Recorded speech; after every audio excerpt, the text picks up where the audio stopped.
Most of us are happy to use all kinds of digital services and tools constantly. Messaging with friends and families, sharing holiday pictures, or buying all kinds of stuff online. It's easy, it's fast, it's comfy. Yet something has changed in recent years. Many of the services we are happy to use online have lost a bit their, so to say, innocence and started to impact the real world, quote unquote, more than we thought. Online competition has stalled because of just a few big players seem to be left.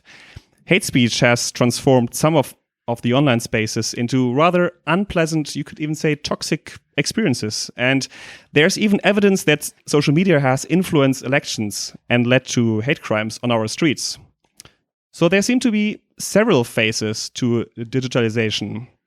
At the same time, the European Union has started to work on a series of laws that aim to tackle some of these issues I just mentioned, but at the same time also try to unleash the economic and societal potentials of digitalization.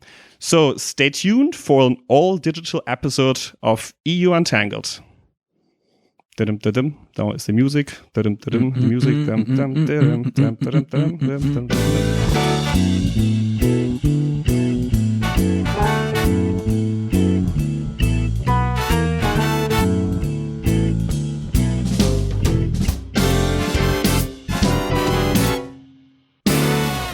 Welcome to another episode of EU Untangled.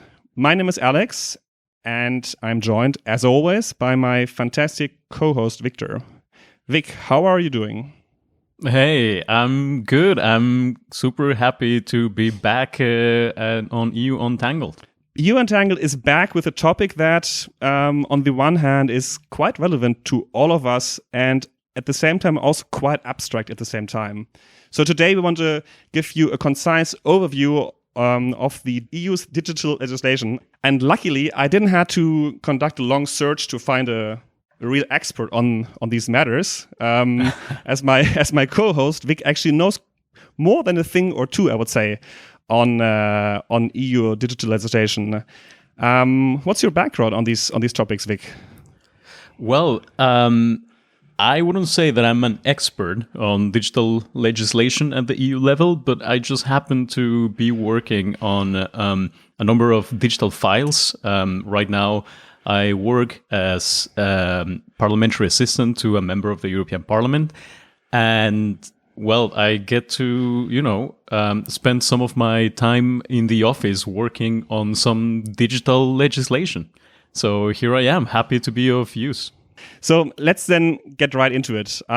Before we turn to some more specific law, maybe you can try to set the scene for me in a way that why is the EU doing all this work on digital legislation at the moment? Yeah, I guess an easy way to put it would be by quoting the great Olivia Newton-John, who has this very famous song called Let's Get Physical. You probably know what I'm talking about. It goes a bit like, let's get physical, physical.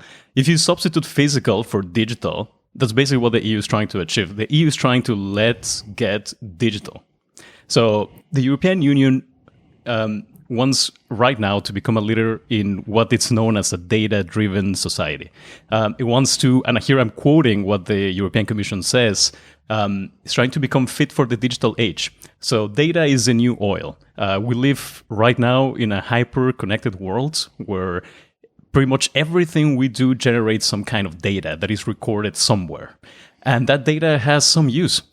We generate data when we work, when we shop, when we eat, when we exercise, when we commute, even when we sleep. Just think about all the time that we spent in front of a computer. Right now, you and I are sitting in front of a computer. You're recording from Berlin, I'm recording from Brussels.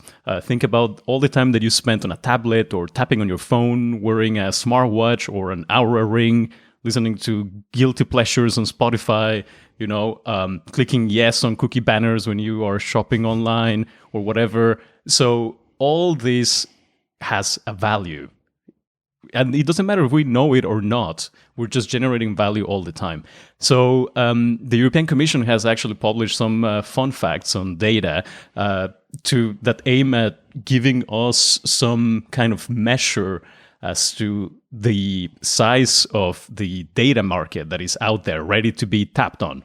So, for instance, when it comes to data volume, it is estimated that in 2018, we were generating 33 zettabytes of data. In 2025, and that is 3 years from now, that amount will have grown to 175 zettabytes. And these concepts don't make a lot of sense. I'm sorry, you were just saying it. No, that is a great question. What is a zettabyte? Like, none of what I'm saying makes a lot of sense in and of itself. 1 zettabyte is 1 billion terabytes. And 1 terabyte is 1,024 gigabytes. Yes. Okay, so most of today's laptops or computers have a capacity of 1 terabyte, or an external hard drive is 1 terabyte. So 1 billion terabytes, which is 1 zettabyte, is a lot of information. So if in 2018 we're generating 33 zettabytes, and by 2025 we will be generating more than 170 zettabytes, that is a lot. So if you were to compress all of that information that we'll be generating by 2025 on 512 gigabyte tablets, which is your average size tablet, and you were to pile them on top of each other to create a tower, that tower would be tall enough to go to the moon and back, starting on planet Earth, 5 times. Now, don't ask me how they made these calculations. I'm just going to have to trust the European Union on what they're saying. But it's just insane. Like, it's just crazy that we're generating so much data. So what is the value of that data? Well, the value is estimated to grow from 300 billion euros in 2018, which back then was equivalent to 2.4% of the EU's GDP, to more than 800 billion by 2025, which by then will account for almost 6% of the EU's GDP. So both the volume and the value of data continue to grow in the European Union. And the European Union wants to make sure that it can tap on this value. Now, if you look as well at what's happening in the world, if you look at the top 10 companies that are the most valued companies in the world, 5 of them are actually tech companies. So the first 4 are Apple, Microsoft, Alphabet, and Amazon. And then number 8 is Meta, formerly known as Facebook. And that is also remarkable. And if you actually look closer at the other companies in the top 10, you could easily argue that there are others that are also tech companies. You have Tesla, which is number 5, and it's all about, electric and more smart cars, connected cars. Sure. Yeah. You have NVIDIA, which is a chips company. You have TSMC, which is another semiconductor manufacturing in Taiwan. Yeah. So this is the reality that we're living in. So the EU wants to take advantage of this and have a seat at the, decision-making table or whatever. So you would say it's mainly about economics and earning more money, or what other key objectives the European Union or the European Commission has tried to tackle? Well, you're right that to a great extent this is driven by economics, by the value that can be generated from data. It's also a lot about innovation. A lot of our lives now happen online. And this is a trend that will probably only increase in the future. There are a lot of practical technological innovations as well in AI, artificial intelligence, and blockchain that can only be created if you have the right or enough data being generated that you can use to develop new applications. The European Union knows very well that digitalization can also drive other goals, like, for instance, the green transition, how to optimize our energy grids, for instance, or how to make the buildings in where people live and work more energy efficient. Digitalization can also improve public services. It can optimize road traffic. It can offer personalized medicine. So these are all, let's say, innovative approaches that can be driven by digitalization.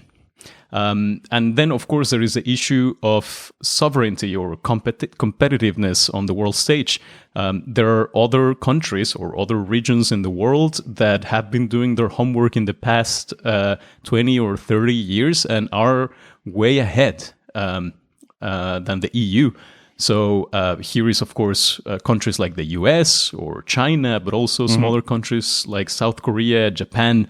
The East Asia region is also quite advanced in general. So if the EU is to remain competitive on the global stage, then it has to catch up with these guys. Just to add, maybe it also feels like, at least looking at one of the pieces we'll talk later, that also the topic of fake news and hate speech and also illegal content seems also of a topic here. You are absolutely right. It's not like fake news or hate speech or misinformation did not exist before the digital age, but now they're certainly amplified. When you think about online platforms, social media, when you think about how fast information is communicated nowadays and how much more accessible it is to the average citizen, then yes, a lot of the provisions that were in place to tackle these kind of issues in the physical world now have to be updated and transposed to the online world so that these issues are properly addressed there. And this is also something that not only the EU, but I mean any country in the world has to do to ensure that we all continue living in as peaceful as possible society. Great. So let's then look into some of the concrete pieces of legislation. What, in your view, are the main pieces you'll find the most relevant pieces the EU Commission has drafted and are currently in discussion with the European Parliament and the Council? Right. That is difficult question because a lot of things seem very important right now when it comes to digitalization. But if you force me to choose a few that we could discuss to a certain extent during this episode, then I'll force you now, yes. Oh, all right. Then I would choose 4. 2 of them were what are known by many as a 1-2 punch by the European Union. And these are the famous Digital Services Act, or DSA, and the Digital Markets Act, or DMA. So the former, the DSA, and I am fully aware that all this sounds like we're talking about illegal drugs here, DSA, DMA, but no, these are regulations that are currently on the table and are being discussed at the European level. The Digital Services Act is mostly about content, online content, and how to regulate that content, how to make sure that whatever it is that you find online, be it a product or service, information, on the one hand is legal and on the other that it's safe. The Digital Markets Act is more about competition in the digital sphere, in the online space. And then the other 2 pieces of legislation are also kind of, you have to look at them together because they're all about increasing data flows and data availability, data sharing within the European Union. And those are the the Data Governance Act and the Data Act. So Great I would naming. go for those 4. Yes, you know very well how creative Commission officials are when naming these regulations. What's like the most confusing way to name 2 pieces of legislation? One we call Data, and the other one we call Data Governance Act. Absolutely, yeah. Like as if it were not confusing enough already. Great. So let's maybe then turn to the, how did you say it? The 2 punch? 1-2 punch. 1-2 punch. Yeah, because if you're in a fight, right, and you want to hit someone, ideally you land one blow first and then another one. You don't stop with the first one. So it's like 1-2 punch and boom, you're down. So maybe let's start, if you are fine with it, with the Digital Markets Act. Could you maybe say, what is the key problem the EU Commission tried to tackle with that piece? So what is, why do we need that thing at all? Right. So the Digital Markets Act, as you rightly mentioned, the proposal was published in December 2020. And last month, the end of March, the co-legislators and the European Commission, which is executive of the European Union, reached a political agreement, which means... The co-legislators, I have to here play the jargon police, is on the European level, the EU Parliament and the Council, so all the member states. Just Correct. So, sorry to interrupt you. with any piece of legislation, the European Commission first puts forward a proposal. That's what happened in December 2020. Yeah. And then the European Parliament and the European Council, which represents member states, they improve, they amend these legislations, right? They bring in their inputs. So usually they do not change that much, not substantially, like the first draft from the European Commission stands, it's like the basis of their work. But then, of course, they sometimes make some very important additions or deletions, depending on how they tackle the issue. So anyways, in a nutshell, they have arrived at an understanding. So now there is, this one document that brings together all their input. So the Digital Markets Act is a regulation that basically aims at preventing unfair practices in the European digital market. So it has a lot to do with competition. What it wants to do is making more room for innovation and competition, ensuring that there are fair prices in the digital market and that consumers have more choice. And here you were asking, well, what is the problem? Why is this needed? Well, the thing is, if you look at the European Union only, there is an estimated 10,000 high-growth, small and medium-sized enterprises operating in the EU digital market right now. So 10,000 small fish. However, in that same EU digital market, a handful of players dominates the provision of services, in the provision of digital services. So that means that power is concentrated. And you know that the concentration of power is never a good thing. A company that is way too big or that controls a huge share of the markets can easily raise prices on its own, which eventually leads to downgrade in quality. It can keep competitors out. It can stifle innovation. And at the end of the day, if it's big enough, it can pursue its own ends, which usually has to do with maximizing profits at the expense of any public good.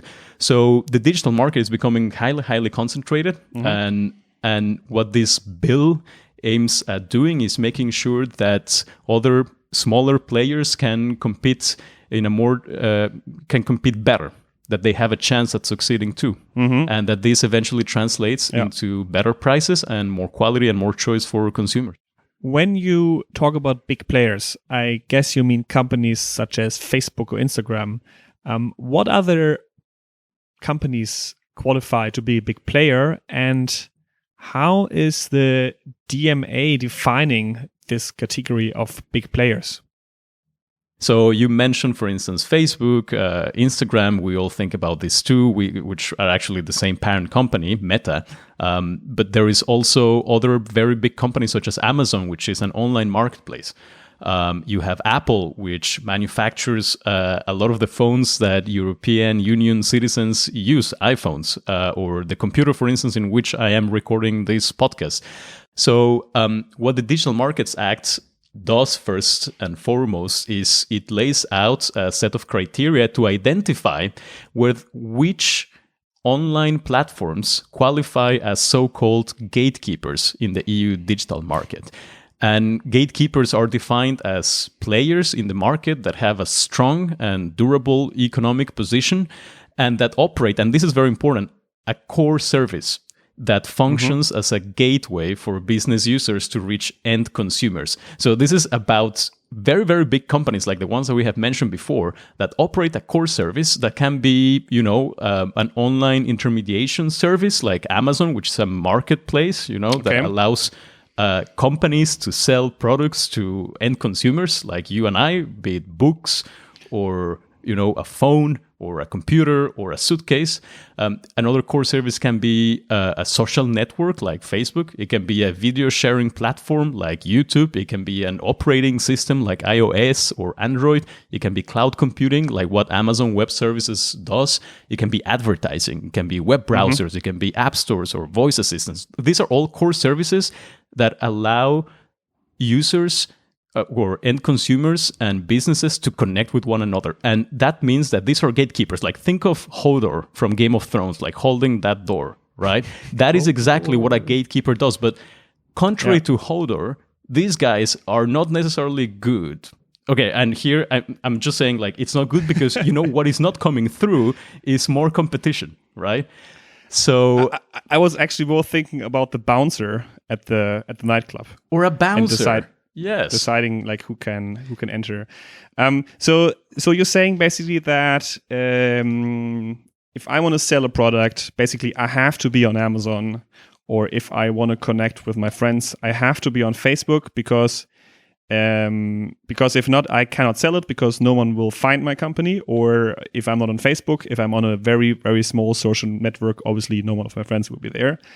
I understand that, but why cannot the market solve that itself? So why cannot be there like a new Facebook coming and being like super cool, like the European Facebook, like a copy, so to say, and then say, oh, we'll do a better service. So why has the European Commission say kind of like basically but kind of like regulating that here?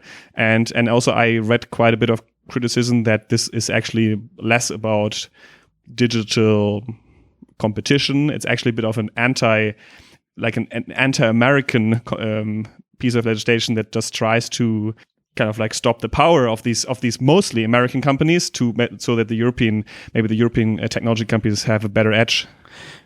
I see. Well, I can imagine very easily that creating another Facebook would cost a lot of money.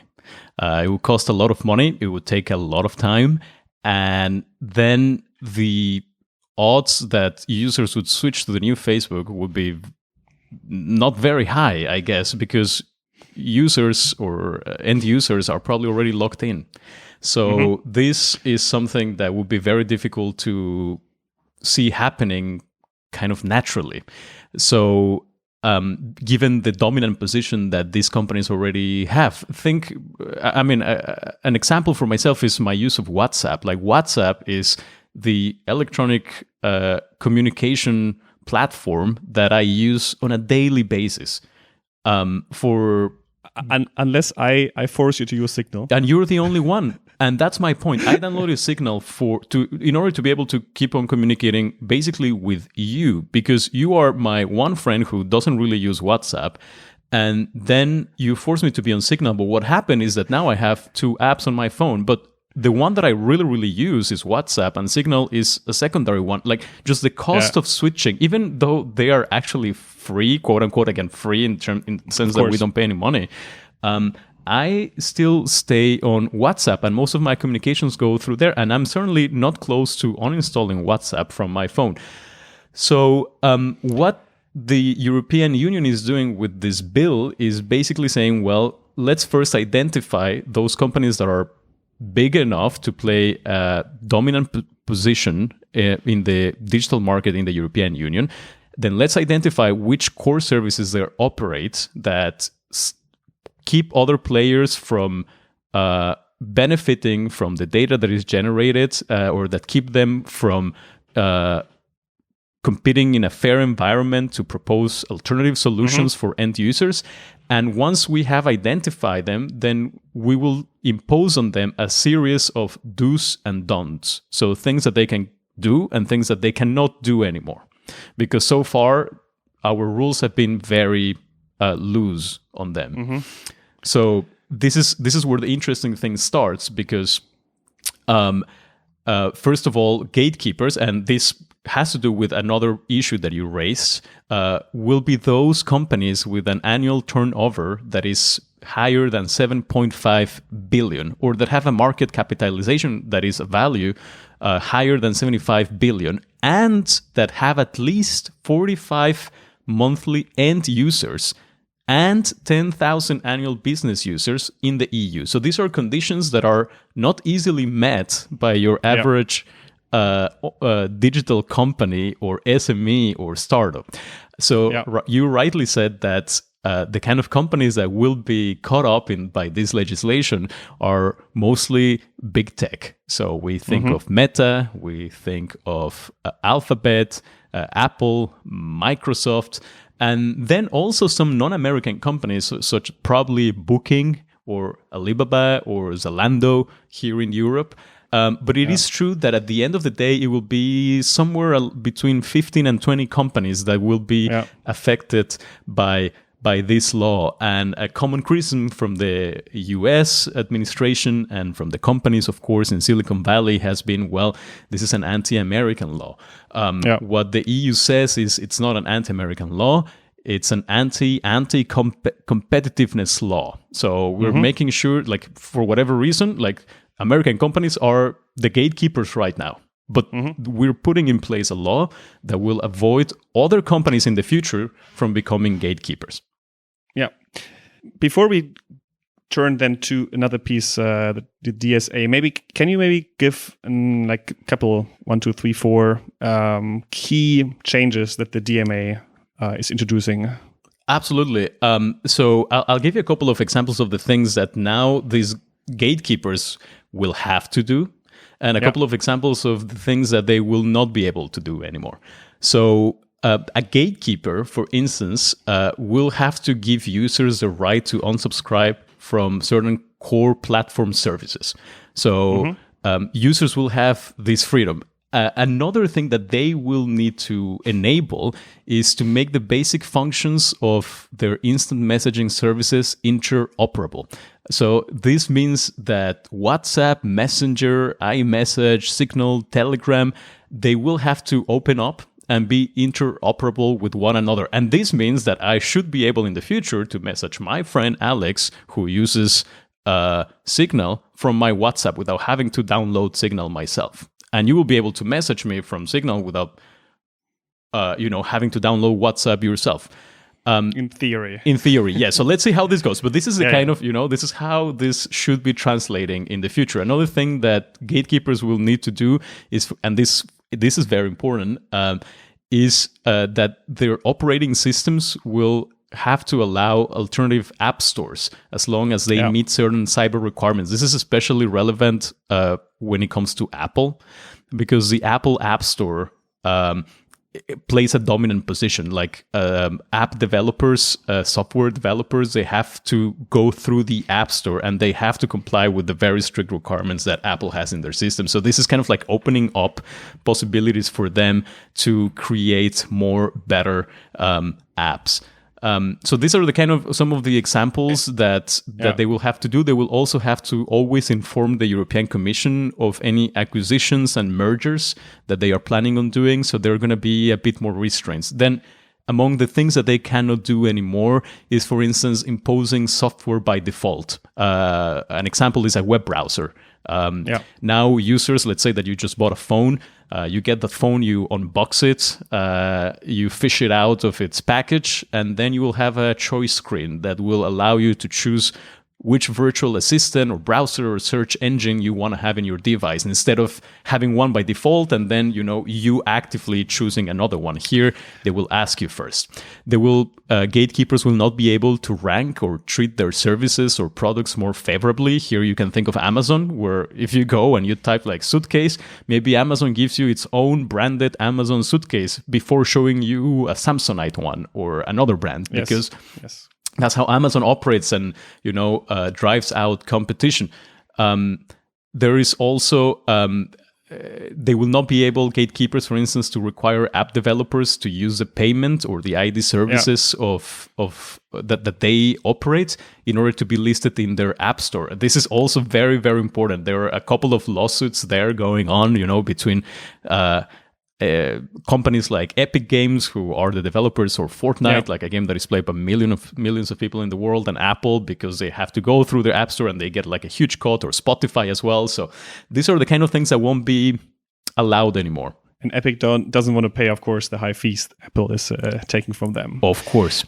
Some of the things you have mentioned seem to kind of like cover a bit some of the issues that the European Union has already been dealing with in the last years. I just remember there have been several cases at the European Union level where the European Commission tried to force some of the big tech companies to be more fair. There was this case where also Google actually had been showing results of Google shopping more favorably if you were looking for products in Google. So there seems to kind of like, now they seem to, or the DMA seems to try to tackle some of these issues the European Commission has been fighting in the last years.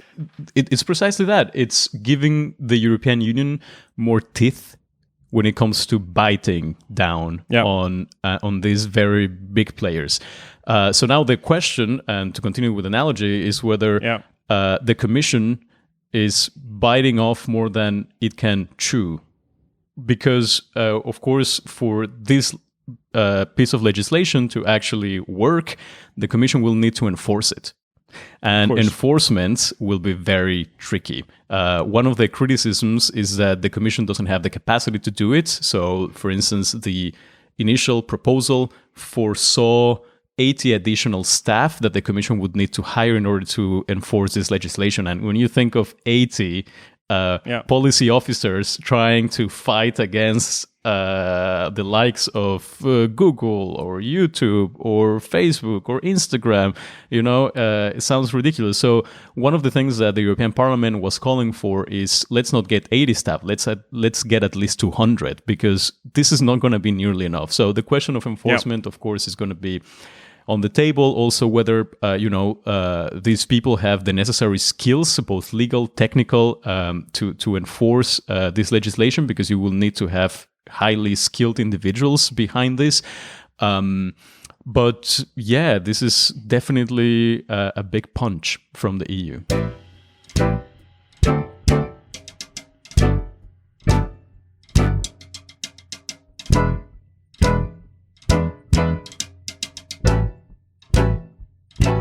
So after this first punch there, I think we can go to the second punch. You have mentioned before the Digital Services Act, the DSA.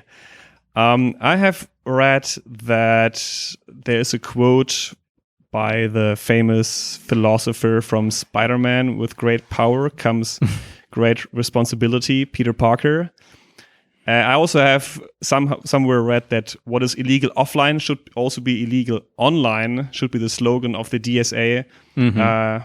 Is it the first one, or is it the second one, or? Right. Well, it's both of the things that you mentioned. The DSA is also known as the Content Moderation Bill of the European Union. And this is a regulation that actually updates an older piece of legislation from the year 2000, which was known as is known as the e-commerce directive.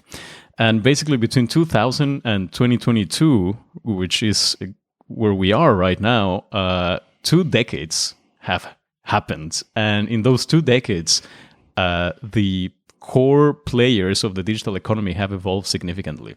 So what the DSA does is that it updates these rules and makes them, and here I'm quoting the European Commission again, fit for the digital age. So it introduces cumulative and proportional so-called due diligence obligations for online services according to their size, their role, and the impact that they have on the digital ecosystem. Mm-hmm. So again, this is targeting, well, here actually they're targeting the whole digital ecosystem, except like if you, the smaller your impact is, the fewer obligations you will have. The bigger your impact and your responsibility, as Peter Parker wisely said, the bigger they are, then the more obligations you will face.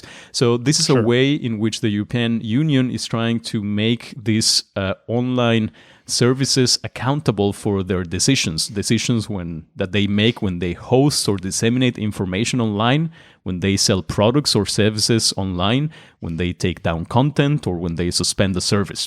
So here the final goal is to make sure that fundamental rights are protected online. And here we're talking about things like freedom of expression, freedom of information, freedom to conduct a business, or the right to non-discrimination. So here the end goal is creating a safer digital space for users. And that is where the catchphrase that you mentioned at the beginning applies very well. What is illegal offline should be illegal online. It's a single set of rules for the 27 member states of the European Union to create a safer digital ecosystem. Wow, that sounds quite a big chunk of different articles. Oh man, it's a mess. It's huge. It seems to be also that there are a lot of different things targeted at the same time. Can you maybe go into the more controversial parts of the DSA and kind of also again highlight a bit what changes from before to after? Yeah, I'll do my best because there is a lot to unpack from the DSA. So the DMA, which the Digital Markets Act, it's a bit more straightforward in the sense that, it's an economic instrument that is meant to increase competition. So it's like, how much money do you make and how many users do you have? Okay, you're a gatekeeper. And this is, for these very technical reasons. So this is what you cannot do anymore. And this is what you have to do. Okay. Fair enough. Because in the DSA we're talking about illegal stuff, but then it should be an update of the e-commerce directive, which kind of like from my perspective doesn't have anything to do with like fake news and stuff. This is also mentioned there. So it seems to be like a really big, broad piece of legislation that tackles all kind of like from illegal products towards also other content. But sorry, I go ahead, please. Yeah. So okay, let me try. I guess the first thing that has to be said is understand a bit the structure of the DSA. So the DSA targets the so-called intermediary services, which are a wide range of service providers that basically facilitate online interactions between individuals. A bit like, the operators of core services. These are service providers that connect consumers to goods, to services, or to content. So some of these service providers, they offer network infrastructure. Others connect users to the internet. Some others just transmit information over the web, or they host web-based services. Other service providers gather information, they assist searches on the internet, or they enable the sale of goods and services. Or maybe they allow you to, post your favorite memes to embarrass your friends publicly online because you disclose something embarrassing about them. Or maybe to tweet your sloppy thoughts, such as, oh, how much does Twitter cost? Some of them actually have several functions. So here again, we're talking mostly about very big tech, but the difference with the DMA is that the DSA actually imposes obligations to anyone in this very big digital ecosystem. So there is like 4 categories basically of obligations. The most basic one is that the DSA now makes it mandatory for all kinds of intermediary services to be more transparent and to report on their content moderation engagement. So how many times and how often they engage in content moderation. So here is all this digital ecosystem. So that's the basic, the most basic category. And that is not very controversial. The second category is the one that applies to hosting services. These are service providers that store information provided by and at the request of a recipient. So here is where obligations start to escalate. Something like, I just want to make it a bit more clear for the listener, something like Dropbox, for example. It could be one. Or Google Drive that is storing data for you. Yes, exactly. Okay. Yes, those are good examples. So here, the moment you already qualify as a hosting service, you have to put in place a number of mechanisms, such as this is called a notice and action system that allows users to flag illegal content. The DSA does not define what counts as illegal content. The definition of illegal content is that is defined at the national level by each member state of the European Union, and of course, what is defined as illegal by union law. So the DSA doesn't go in that direction. So basically, all these online platforms, they have to have a flagging system so that users can say, hey, I think this content is illegal, so they can make that visible to the service provider. Hosting services will also have to provide reasons to users whenever they remove or they disable content. And they also have to give them the possibility to challenge that decision. And here, okay, this is already another category, but I guess the easiest example would be you post something on Instagram, and then Instagram removes it. And you don't know if it's because you actually violated the terms and conditions, because maybe, it was a picture of you, nude on the beach, or because or it was a mistake. So you have to have a way to easily. Now the platform has to give you reasons, as to why they did that. They have to do it fast, and then they have to give you a possibility to challenge that decision. So this is the second category, right? Then the third category is where the obligations become a bit more interesting, because this targets online platforms. And this is, the definition would be, it's a provider of a hosting service, right? So they store information, but also disseminates that to the public. So here, the easiest examples are platforms such as Twitter or YouTube or Facebook, right? Because for example, Dropbox is not public. It's covering my Dropbox. There can be content. Okay. And then in Twitter it's if there is some content on Twitter, we can all see it. Exactly. And here, the providers of these services, online platforms, they have more obligations. Remember, these are obligations that are on top of the ones that we have already mentioned. So here they will need to make sure that they have a number of things in place. An internal complaint handling system so that they can handle properly complaints from users. They will also need to prioritize notices of illegal content that come from so-called trusted flaggers. So here will be a number of independent specialists with some expertise in detecting, identifying, and notifying illegal contents that will be defined, at the member state level or union level.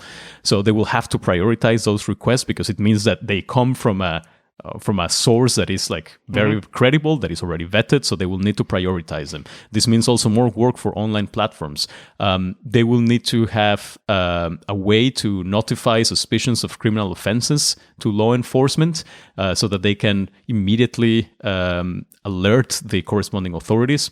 They also will have to be more responsible for vetting third-party suppliers. This is especially important in online marketplaces like Amazon, because here they will have to make sure that these third-party suppliers, before selling anything on their online platform, they have to provide the online platform with their name, their address, their ID, a self-certification that their products comply with European Union laws. And platforms will need to make best efforts, so the very best they can, to assess that all this information is accurate. So you can imagine that this is also a very big burden on online platforms. Online platforms will also have to disclose every year the number of disputes, the number of suspensions, and the number of times that they engage in content moderation.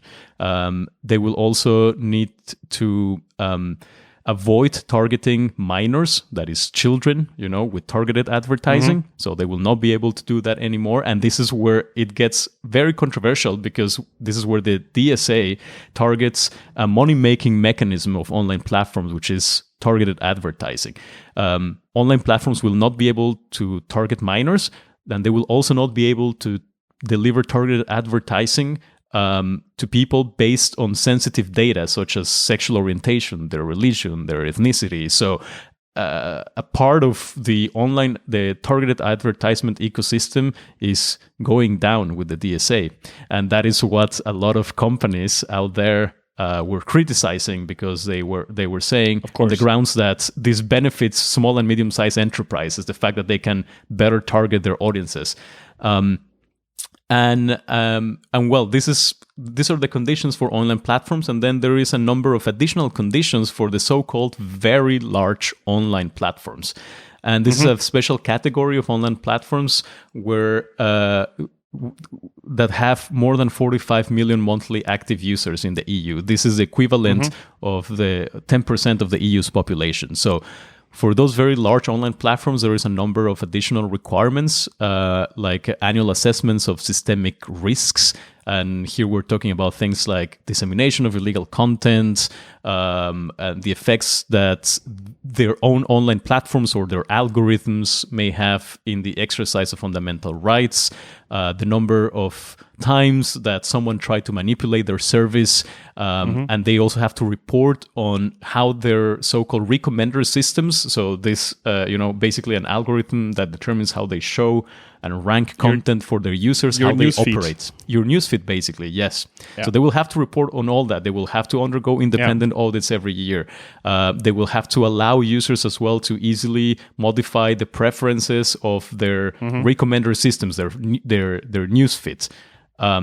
They will have to very clearly state in an online advertising repository all the ads that they display, including who is paying for the ad, on whose behalf it is shown, for how long they show this advertising. So these are all very strict obligations for these very large online platforms. And another important thing that they will have to do is that they will have to share data with researchers, vetted researchers and authorities, so that these researchers can conduct research on the systemic risks that algorithms and online platforms in general may pose to health, electoral processes, civic discourse, public security, etc. And here, I mean, you may have heard of some cases where researchers were trying to access data held by Facebook to investigate how that may have affected, elections in a certain country, and then Facebook shuts them down and says okay, you're not allowed on Facebook anymore because blah, blah, blah. Well, this will not be possible in the EU because if you're a vetted researcher that actually does legitimate research on online systemic risk caused by online platforms, then you will have access to this data. So this is in a nutshell how the DSA will operate. And I guess some of the things you have mentioned, like the risk assessments and also the access to data of platforms, this is something quite new as far as I'm concerned. And so I guess we also going to see how will this actually play out in reality in the future once the piece is actually in law, in force. Absolutely. Yes. So let me just try to summarize. So basically, you said we have 4 levels. We have like everybody who's doing basically is offering, or is the intermediary service, or what was it again? An intermediary service? No, that's the right word. It has to do like some basic requirements, and then you're going up the ladder. You're climbing up the mountains, and the bigger you become, the more of these DSA rules you have to comply with, and some of this has to do with illegality of products, as far as I understood, but also of content. On this, maybe before we turn to the data laws quickly, but one last question on the DSA I have is, isn't this like illegality of content quite a problematic term? Because it could be that certain things that are maybe illegal to post on Twitter in one member state could be legal in another one. And when it comes to hate speech, for example, maybe in one country it is illegal to call someone something, and it's legal in another country. Do you see there any problem that actually, or even from the other side, saying, the EU will start to censor our freedom of speech in the way that Yeah, well, that's precisely why in the US you are unlikely to see something like this, because free speech, so-called free speech, is very much valued in the United States. So, but the point is here. You're right. There will be some challenging decisions when it comes to cross-border controversies within the EU, because the thing they're still based on national or member states' laws or union law. For example, if you insult someone online, it could be very kind of like very differently treated in Germany or in France or in other countries. If you call also based on, for example, the sexual orientation, this might be very different in different EU countries because of different politics, different governments, different social norms. Mm-hmm.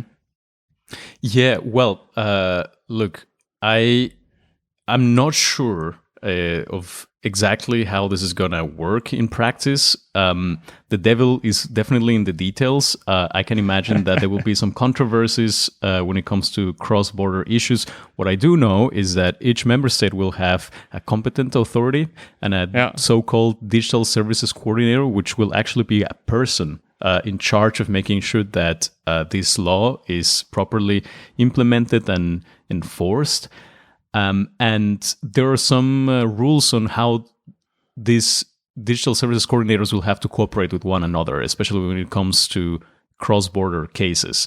The European Commission, on the other hand, will have, and this is the result of the so-called trilogues between the Council, the Parliament, and the Commission, the European Commission will have exclusive oversight powers over the very large online platforms. And that is because of their size and because the systemic risks that can flow from these very large players are a lot higher than those from smaller ones.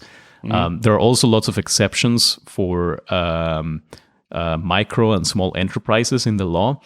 So, but yeah, as you said, I think we will have to wait a bit and see in practice how this works. One thing that legislators were hoping to avoid is the kind of controversies that, according to some activists and experts, have kept the GDPR from functioning properly in the EU when it comes to bringing fines to companies, because then they can get away depending on which member state they are based. And how powerful or dedicated their authorities are. The GDPR being the General Data Protection Regulation. Correct. A law on that tries to protect your personal data. Yeah. So again, the law is certainly not perfect. There are a lot of criticisms, and you can look at it as in like, oh, this might curb, freedom of speech, but actually, someone could argue this is making you freer because it's protecting you against illegal things. Anything else actually goes. And the company, the social media platform will not be able to take down your post just because it doesn't like it without giving you an explanation. You will have to explain why. And it will have to make sure that it's clear, that it had a good reason to do so. And for sure, there are many people that also actually leave the online space because they had been victims of insults and really, really strong criticism, to say it nicely. And so, in that respect, actually, it could be even enabling like a more. Let's hope it could enable a more nice online space, a more peaceful, maybe. Let's see. Yeah, and the thing is also something that is harmful might not necessarily be illegal. Yeah. So of course. That's where also this giving access to researchers to the data that the online platforms generate and to their algorithms and how they work will probably help pave the way towards defining new risks and maybe getting a better understanding of what should be allowed and what shouldn't. That's really interesting, and I fear we have maybe to do another episode only on the DSA or only on the DMA, because I think they are in itself quite interesting, especially the DSA, which covering from seems like fake products on Amazon till risks to democracy on Twitter. It's just too big, and it got even bigger and more complex as it underwent negotiations. There was just so many things we didn't even mention. But for instance, last minute during the negotiations, a new article was introduced so that the DSA would also cover very large search engines, which was not considered at the beginning. So now this is a completely different direction that happened literally a week ago. So. It got bigger. The parliament, this one is particularly interesting for me, but it also made it bigger, introduced some provisions in order to prohibit dark patterns, which are manipulative designs that online platforms can use to trick you into saying yes or buying something you don't really want, or maybe clicking on accept when the cookie banner pops up and you agree to sharing all your data with the company. Except all is big and green, and then to say no, you have to click 3 times. Exactly. We all know that. Yeah. So the DSA also became the bill where this provision was introduced, and a lot of people were saying this is not the right place. This is something that belongs to another piece of legislation called the e-privacy regulation that has been in negotiations for the past 5 years, and so let's not put it there. But so others wanted to. So it's very big. It's messy. Let's see how it goes. But this is, the second blow that the EU is dealing the tech sector, the digital companies. Let's maybe for the last couple of minutes, let's go maybe to two smaller blows to stay in the same analogy. You had mentioned before the Data Governance Act, the DGA, and the Data Act. So first of all, they have both to do with data, which is obvious from their name, but one about governance, one just about data. So my concern about the naming, I already said before, but maybe instead of like going through them one by one, maybe you can start with like trying to tell me what is their aim of the two legislations and how do they differ. Well, I'll start with the Data Governance Act, because the Data Governance Act is the first block of the European Union's data strategy. So, but both pieces of legislation, both are regulations, which means they will apply equally to all member states. Also, the EMA and the DSA are regulations. So the four pieces of legislation we're talking about today are regulations. They will apply in their entirety the same way in all member states. So there will be no adaptation of the law at the national level. These are sweeping laws to ensure that the effect is the same and that there is, because at the end of the day, what we want to have is a single digital market. So anyways, both the Data Governance Act and the Data Act, they aim at unleashing the power of data. And that means a couple of things. There is a lot of data out there, but there could be more. There is also a lot of data out there that is actually not being used, or that is not being shared between individuals, between companies, between individuals and companies, between governments and companies, between companies and governments. So these two pieces of legislation, they want to make sure that there is more data available, that there is more data shared, and that the sharing of all this data is done in a privacy-friendly way, so that it's safe and it protects privacy. So the difference is Data Governance Act kind of tries to bring forward a structure for data sharing at the EU level. So some governance principles for data sharing. And this means that what it focuses on is on increasing trust in data sharing and increasing data reuse across sectors and across borders. It focuses on one very particular kind of data, which is data that is held mostly by the public sector. So these are government agencies or government bodies that have data that they cannot make available as open data because it is subject to so-called rights of others. And these are commercial confidentiality, can be intellectual property rights, or it can be privacy concerns. So the government knows something about someone and it can't be shared because, for example, it's about company data. Yeah, it can be, health-related data. It can be data related to the environment or to public administration itself. And if this data were shared, a lot of interesting applications could be developed. Maybe personalized treatments or drugs to fight off rare diseases, which don't get a lot of investment because they happen. Me as a researcher, I surely would probably like to see more data shared by public authorities, especially in Germany. Yeah. And ask pharma companies. They would love to have access to this kind of data. But this data cannot, the government cannot just give it away because it is not theirs and because it's sensitive. So what the Data Governance Act does is a couple of things. On the one hand, it makes sure that there are neutral and trusted data intermediaries. And data intermediaries are basically data marketplaces. So platforms where users can buy or sell data, so access more data that they need for their own research or to develop a new product.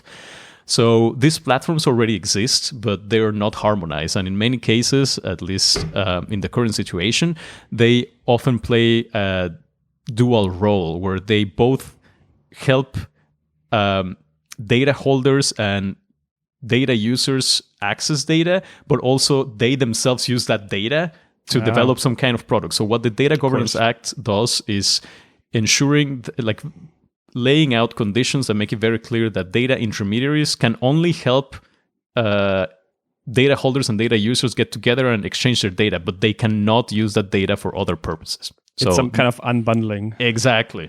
So this is one thing the Data Governance Act does. Another one, and here I'm not actually sure how well this is going to work. For me, it's a bit, this area is a bit fuzzier and grayer than the Digital Markets Act and the Digital Services Act, if this is possible at all. Because what it also does is that it prohibits non-exclusivity it actually prohibits exclusivity agreements, which means that the government cannot conduct agreements to share data exclusively with one specific organization and that organization only. It sets limits on the time or on the length that exclusivity agreements can be struck with private companies, which is also important. And it also sets up data altruism organizations. So kind of like recognized data altruism organizations where people and other organizations can go and donate their data for the common good, for instance, for research, like you mentioned.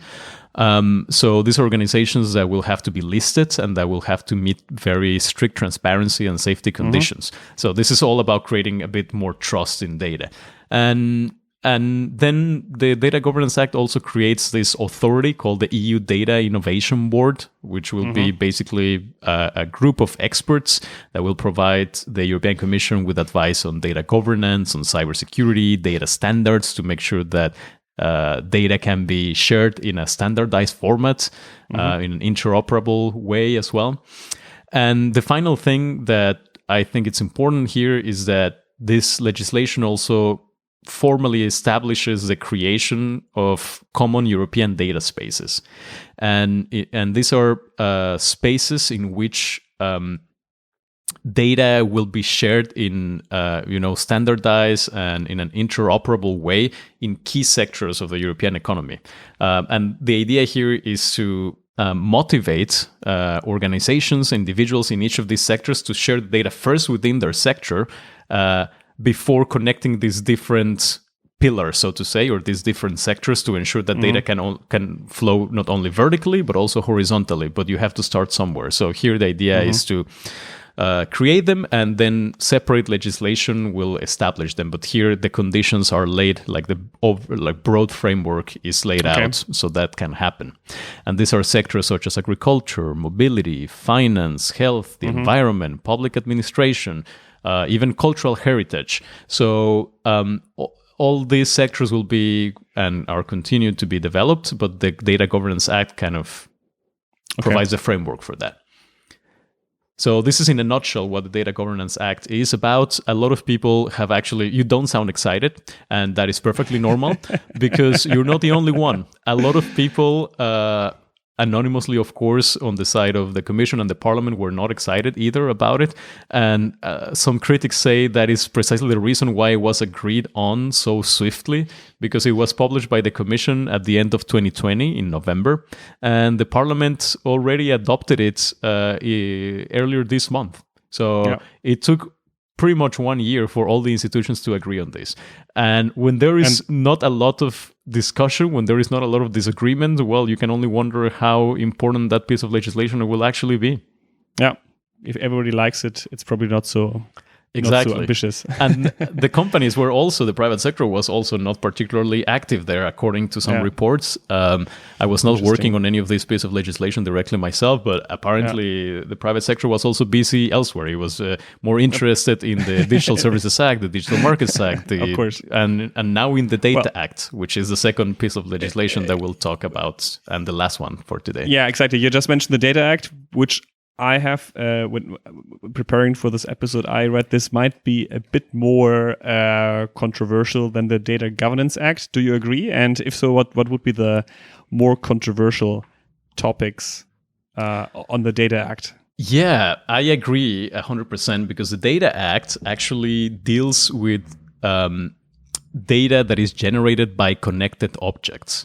And this is extremely interesting because when we talk about connected objects, we talk about the Internet of Things. So think about your smart TV, your virtual assistant, your connected car, your fridge, all these objects that will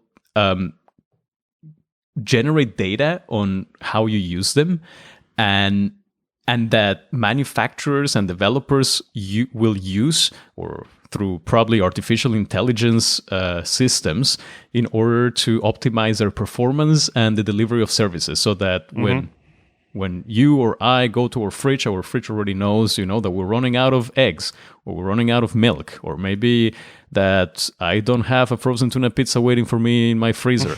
And then it will automatically place an order to the supermarket, and then my Tesla car will go fetch it and then deliver it at my doorstep before I even know that I need a frozen tuna pizza.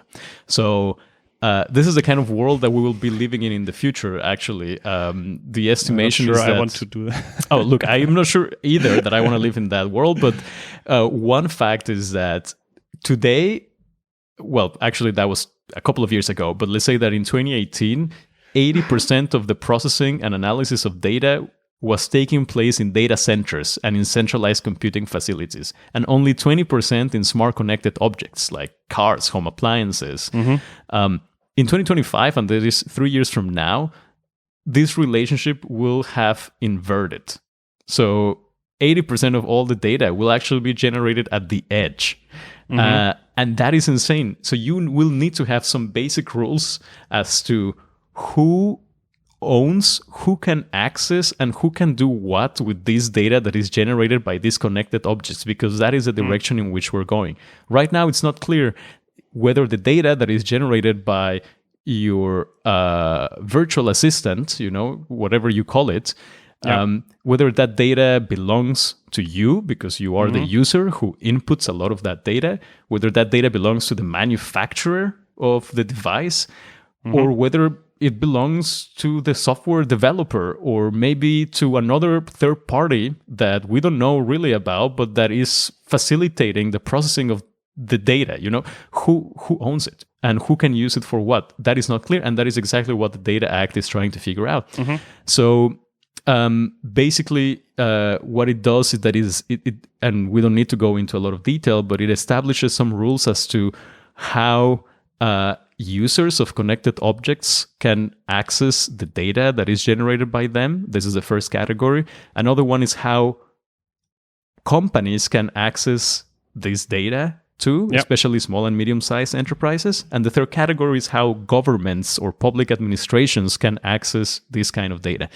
And that is where it gets a bit controversial. One of the things that it does is it establishes a so-called access right, so that any user will have to be able to access this data for free. And that means that manufacturers will have to design their products in such a way that makes the data easily accessible by default. Also, interestingly, companies or undertakings, as they are formally called, that are designated as gatekeepers under the Digital Markets Act, they will not have the benefit of accessing this data under the access rights in the Data Act. So they will already be excluded because they already have, generate and access a lot of data. So why giving them more? SMEs will also be, small and medium-sized enterprises will also have more protections under the Data Act. And the public sector will also be able to require companies to share data with them in cases of exceptional circumstances that require data insights so that the government can respond quickly and ensure safety. And these are, you can imagine, public health threats like a pandemic, maybe natural disasters like floods or wildfires. And here, the data will have to be provided for free. And this will prove certainly very controversial during negotiations, because you can imagine that companies will not want to make data available for free under either economic reasons, or for security reasons as well, which, can make a lot of sense. So that's the gist of the Data Act. Then there are also provisions to increase data portability in the cloud and the edge, to introduce protections against transfers of non-personal data outside of the European Union. But that would require a whole episode of its own to go through them. So I'll leave it there.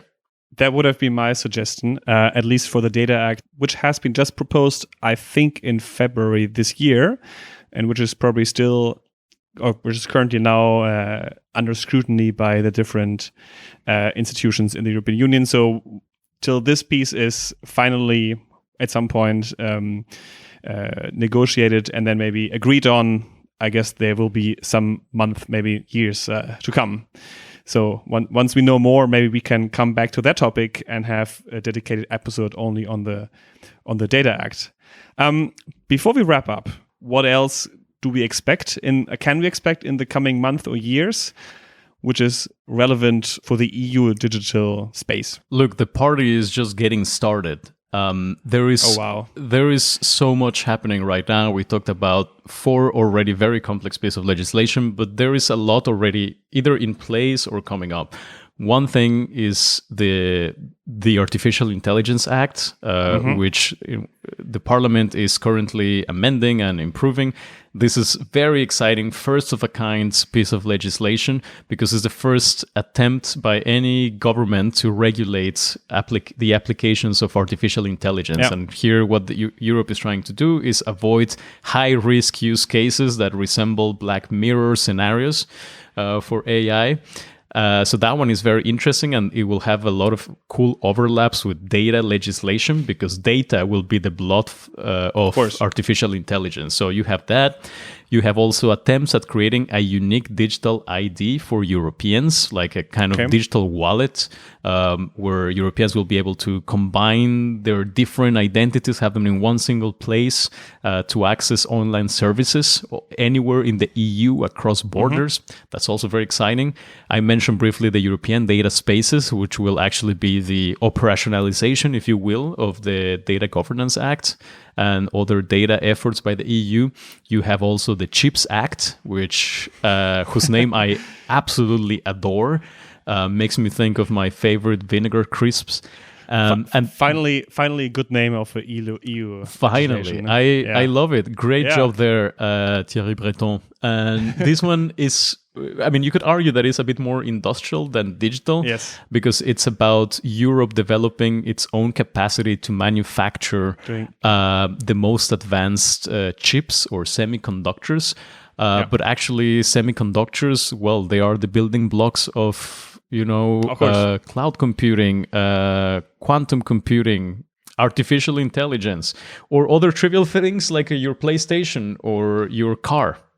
So there is a shortage of chips, and the semiconductor value chain is incredibly complex and very concentrated outside of Europe, especially in East Asia. So what the European Union is trying to do here is ensure its own security of supply when it comes to chips, and make sure that it can, first of all, cater for itself, but then also maybe leverage this so that it can have a seat at the, I guess, semiconductor decision-making table. Wow. Yeah. So longest word so far. That will be an interesting one to keep an eye on for sure. I think we can wrap it up here. That has been quite a ride. Through, in, beyond, above, below all the pieces of EU legislation, EU digital legislation. Thanks, Vic, for answering all my rather basic questions, and which, provoke really good answers. I hope interesting answers, and the topic was extremely complex. I guess you all hearing this episode can agree with that. I hope you all out there got a bit of a better understanding what's currently happening at the EU level in the fields of digitalization and digital policies.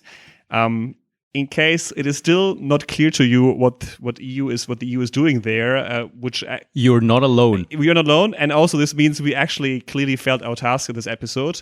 So, or if you actually realized you didn't understand anything because we used some EU jargon, then I urge you to leave us feedback. So comment us, drop us an email. We have an email address. It's called untangled@podworld.org.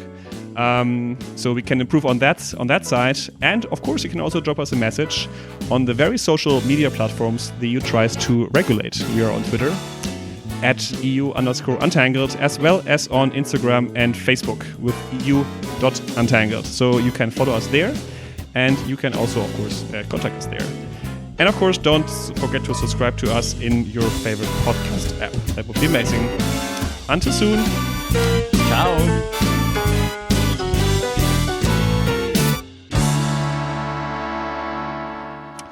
And then there was this Spotify playlist you want to sneak in. Maybe we can just sneak it like this. We can do it very fast. So I don't want to wrap up this episode without commenting on what is my favorite part of the digital legislation efforts that the EU is currently undertaking. And you would never guess what that is. What I'm talking about right here is about our dear Commissioner Thierry Breton, who is behind a lot of this piece of legislation, together with Margaret Vestager, another European commissioner. So Thierry Breton is a French commissioner in charge of industry at the European level. And I recently discovered that he has a Spotify account and a Spotify public profile. And every time one of these pieces of legislation that either is introduced or finally agreed upon by the three main EU institutions, he drops a new playlist. Yes, you heard me right. A new music playlist. So, for instance, when the DMA was approved, well, not approved, when the political agreement was achieved, he published an amazing playlist called DMA. And Alex, do you want to hear what kind of songs are there? Absolutely. Okay, so this is a stroke of genius. I am actually a bit disappointed that this has not been more publicly acclaimed, because I can tell that a lot of effort went into this. So if you have Spotify, you go to Thierry Breton's profile and you click on his DMA playlist, which is electrifying. And you scroll down and you start reading the names of the songs that were added there. It's just pure gold. So first song is called Get Ready. Second song is called DMA. The third one is The Final Countdown. Then as it should be, approved this afternoon. Margaret and I, together again, and also with you, Cedric O, but also the rapporteur, Schwab. What will it be? We are setting new rules for who? Gatekeepers, big tech, more transparency and more responsibility, because no one should be too big to care. The next episode, DSA. In the meantime, stay safe and stand with Ukraine. Boom! How cool is that? And these were 37 songs. 37 songs. Cool. I mean, like, who... I like that. Who thought of calling a song DMA? Yeah. Who thought of calling a song DSA? I told you, man, like, this sounds like drugs. Like, that's why they're probably called that way. Either he is very, very creative, or he has a very creative social media team. In any case... well done. We celebrate that. Very well done, yes. Thierry Breton. And keep going this way. Yeah, and we love it. Yes, and after listening to this episode, just go on Thierry Breton's profile. He also has actually something on vaccines. Thank you, Alex. It was a pleasure. Take care, and thanks for great moderation. Ciao, ciao. Now, my favorite part of each episode, fact-checking. When talking about the DMA, Vic, also known as myself, mentions that gatekeepers will be those companies that have at least 45 users in the EU. This is of course ludicrous. What Victor forgot to add is the word million. Gatekeepers under the Digital Markets Act will be those companies that operate a core service and that have at least 45 million monthly end users and 10,000 annual business users in the EU.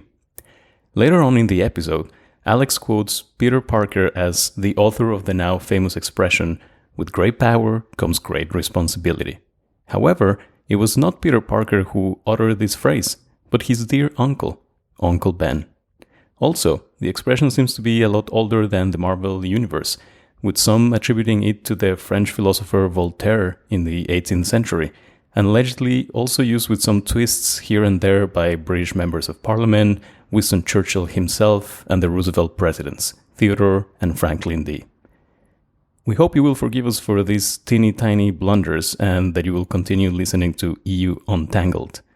If you believe you found other facts that, well, are not facts in this episode, please get in touch with us and let us know. We'd love to hear from you and continue improving. Hasta la vista.